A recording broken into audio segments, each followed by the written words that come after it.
കാശ്മീർ എന്ന് പറയുമ്പോൾ മനസ്സിലുണ്ടായിരുന്ന ചിന്തകൾ ആകെ മാറ്റിമറിച്ചുകൊണ്ടാണ് ഇന്നത്തെ പ്രഭാത കാഴ്ചകൾ ഞങ്ങളെ വരവേറ്റത്. രാവിലെ 6:30 ഞങ്ങൾ ജമ്മുതാവി റെയിൽവേ സ്റ്റേഷനിലെത്തി. റെയിൽവേ സ്റ്റേഷനിൽ നിന്നും ഞങ്ങൾ പുറത്തേക്ക് നടന്നു. സ്റ്റേഷനടുത്ത് തന്നെയാണ് ജമ്മുതാവിയിലെ ബസ് സ്റ്റാൻഡ്. രാവിലെ തന്നെ ജമ്മു നഗരം തിരക്കിലേക്ക് കടന്നു കഴിഞ്ഞു. പഴംവിൽപ്പനക്കാരുടെയും ചായക്കടക്കാരുടെയും ബഹളം നിറഞ്ഞ വഴിയോരങ്ങളിലൂടെ നടന്ന് ഞങ്ങൾക്കായി കാത്തുനിൽക്കുന്ന ട്രാവലർ വാഹനത്തിനടുത്തേക്ക് ഞങ്ങൾ എത്തി. ഇനി ഞങ്ങളുടെ യാത്ര ജമ്മുവിന്റെ തലസ്ഥാനമായ ശ്രീനഗറിലേക്കാണ്. ജമ്മുവിന്റെ കാലാവസ്ഥ ഇപ്പോഴത്തെ വയനാടിന്റെ കാലാവസ്ഥ തന്നെയാണ്. അത്ര വലിയ തണുപ്പൊന്നുമില്ല. യാത്ര തുടരുകയാണ്. 4-വരിപ്പാതയിലൂടെയുള്ള യാത്ര. അങ്ങു ദൂരെ തലയുയർത്തി നിൽക്കുന്ന പർവ്വതനിരകൾ യാത്രയിലുടനീളം കാണാമായിരുന്നു. ഇപ്പോൾ ഞങ്ങൾ ടണലിലേക്ക് കയറി. ഇതുപോലെ ഒരുപാട് ടണലുകൾ യാത്രയിൽ കാണാം. മലഞ്ചെരുവിന്റെ താഴ്വാരത്തു കൂടിയാണ് റോഡുകൾ നിർമ്മിച്ചിരിക്കുന്നത്. കാശ്മീരിന്റെ പൂർണ്ണമായ നിയന്ത്രണവും CRPFന്റെ കയ്യിലാണെന്ന് യാത്രയിൽ നിന്ന് മനസ്സിലായി. ജമ്മു മുതൽ ശ്രീനഗർ വരെ AK-47 കയ്യിലേന്തിയ 100 കണക്കിന് ജവാന്മാരെ റോഡരികിലും മലമ്പ്രദേശങ്ങളിലും ടൗണുകളിലും കാണാമായിരുന്നു. യാത്രയിൽ കോവർ കഴുതുകൾ ഭാണ്ഡക്കെട്ടുകളും കൊണ്ട് റോഡിനരികിലൂടെ നടന്നു നീങ്ങുന്ന കാഴ്ചകൾ ജമ്മുവിൽ സർവ്വസാധാരണമാണ്. യാത്രയിൽ കാണാൻ കഴിഞ്ഞതാണ് ഒരു പറ്റം ആട്ടിൻകൂട്ടങ്ങളെയും അവരുടെ ആട്ടിടയന്മാരെയും. ജമ്മുവിൽ നിന്നുള്ള യാത്ര രാവിലെ ആയതുകൊണ്ട് പ്രഭാത ഭക്ഷണത്തിനു വേണ്ടി വാഹനം ഒതുക്കി നിർത്തി ഒരു ദബയിൽ കയറി. ആലു പൊറോട്ടയും ചായയുമായിരുന്നു ഞങ്ങൾ കഴിച്ചത്.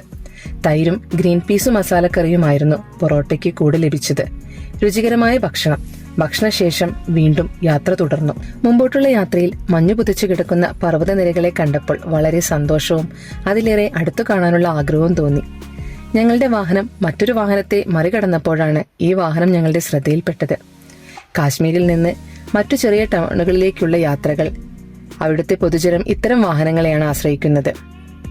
യാത്ര ഇപ്പോൾ ചെന്നെത്തി നിൽക്കുന്നത് മണ്ണിടിച്ചിൽ ഭീഷണി നേരിടുന്ന മലനിരകളുടെ താഴ്വാരത്താണ്. ഇതിനെ നേരിടുന്നതിനായി നിർമ്മിച്ചിരിക്കുന്നത് കോൺക്രീറ്റ് കൊണ്ടുള്ള ബലമേറിയ ടണലുകൾക്ക് സമാനമായ കോൺക്രീറ്റ് റൂഫുകളാണ്. യാത്രയിൽ മിക്ക സ്ഥലത്തും CRPFകാരുടെ ചെക്കിങ്ങും വാഹന പെട്രോളിംഗും ഉണ്ടായിരുന്നു. യാത്രയുടെ ഇടയിൽ സ്നിഫർ ഡോഗുകളെ ഉപയോഗിച്ച് വാഹന പരിശോധന നടത്തുന്നതും കാണാനിടയായി. ജമ്മുവിൽ നിന്നും ശ്രീനഗറിലേക്കുള്ള യാത്രയിൽ റോഡിനരികിലായി കാണുന്ന ചിനാബ് ജലം നദികൾക്ക് നടുവിലൂടെ കോൺക്രീറ്റ് തൂണുകൾ പണിത് പാലങ്ങൾ നിർമ്മിച്ച് റോഡ് യാത്ര സുരക്ഷിതമാക്കാനുള്ള പ്രവർത്തനങ്ങൾ നടന്നുവരുന്നു. യാത്രക്കിടയിൽ അല്പസമയം ഞങ്ങൾ വാഹനം നിർത്തി വിശ്രമിച്ചു. അവിടെ മനോഹരമായൊരു വെള്ളച്ചാട്ടവും അതിനോട് ചേർന്ന് തന്നെ ഒരു ചായക്കടയും ഉണ്ടായിരുന്നു. ശ്രീനഗറിലേക്ക് അടുക്കുംതോറും കാലാവസ്ഥയിൽ മാറ്റം വന്നു തുടങ്ങിയിരിക്കുന്നു. തണുപ്പ് അനുഭവപ്പെട്ടു തുടങ്ങിയിരിക്കുന്നു. മനോഹരമായ സ്ഥലങ്ങളാണ്. ചെറിയ ചെറിയ ടൗണുകൾ പ്രത്യക്ഷപ്പെട്ടുകൊണ്ടേയിരുന്നു. ഉദ്ധംപൂരും കടന്ന് യാത്ര തുടർന്നു. റോഡുകളെല്ലാം മെച്ചപ്പെട്ടതായി മാറിക്കഴിഞ്ഞിരിക്കുന്നു. മലനിരകൾക്കിടയിലൂടെയുള്ള യാത്ര കണ്ണുകൾക്ക് ആനന്ദം പകർന്നുകൊണ്ടേയിരുന്നു.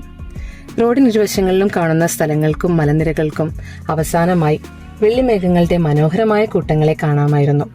അങ്ങനെ ഞങ്ങൾ ശ്രീനഗറിലേക്കുള്ള അതിർത്തി ടോൾ പ്ലാസ കടന്ന് മുന്നോട്ട് പോയിക്കൊണ്ടിരിക്കുകയാണ്. അതിമനോഹരമായ പ്രദേശങ്ങൾ.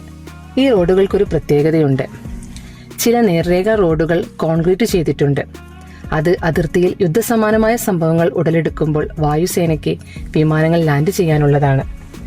ശ്രീനഗറിലേക്ക് ഇനിയും എത്തിയിട്ടില്ല. ശ്രീനഗറിലേക്കുള്ള യാത്രയുടെ തുടർന്നുള്ള വിശേഷങ്ങളുമായി അടുത്ത വീഡിയോയിൽ കാണാം. വീഡിയോ ഇഷ്ടപ്പെട്ടാൽ ലൈക്ക് ചെയ്യാനും സബ്സ്ക്രൈബ് ചെയ്യാനും മറക്കല്ലേ.